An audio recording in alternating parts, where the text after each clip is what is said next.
In today's video, I'm going to talk about some of the roadblocks to shorting a stock and why you should care.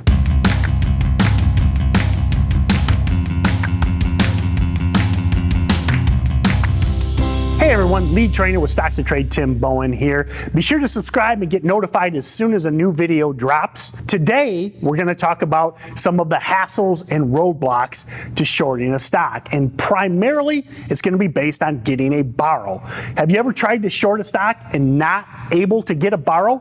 Comment below. It's something many of us deal with all the time. Give me a yes or a no. Have you ever found that ideal setup and been unable to get a borrow? Everybody loves to see these stocks that spike big, drop hard, and you'll see a lot of people, whether it be on Twitter or in chat rooms, making big money when these stocks drop hard. And as always, if you're unfamiliar with short selling, hit our YouTube channel. We talk about it a lot. I break it down in a lot of videos.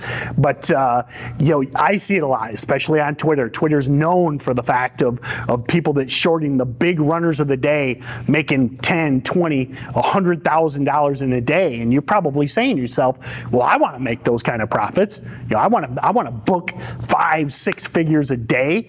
And you see these patterns repeat where these stocks spike huge and then drop 20, 30, 50%, sometimes in minutes. And you're attracted to that, as all of us are as day traders.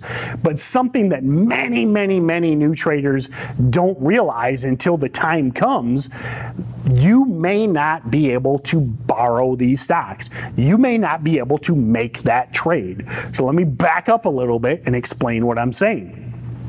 When you own a stock, say you're a big institution, you're an insider, you have to agree to loan your shares out to brokerages so that they can then allow people to short them. That's the first step.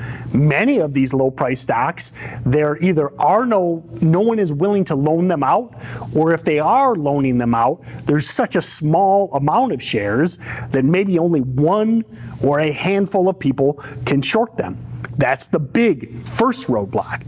Second is borrows vary broker by broker. So if Joe lends out 1 million of his shares at broker A and you're over here at broker B, you might see somebody on a chat room in Twitter shorting the stock, and you're like, well, why can't I? And you call your broker and they simply say, we don't have the borrows to lend to you. So someone might be making those big gains.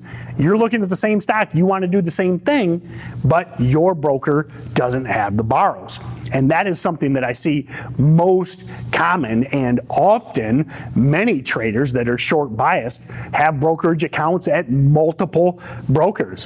Tim Grittani, a good friend of mine, maybe the most successful penny stock trader out there.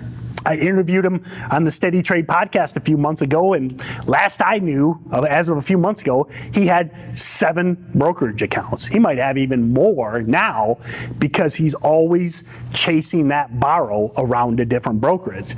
Now, it's great for a trader like Tim that's made, I think, 7 or 8 million over the years. He's got plenty of equity to spread across those accounts. If you're a new trader with a couple $1,000 account, if you try and spread a couple $1,000 around 7 brokerage accounts, you're going to have $200 in each account. You're going to struggle to trade.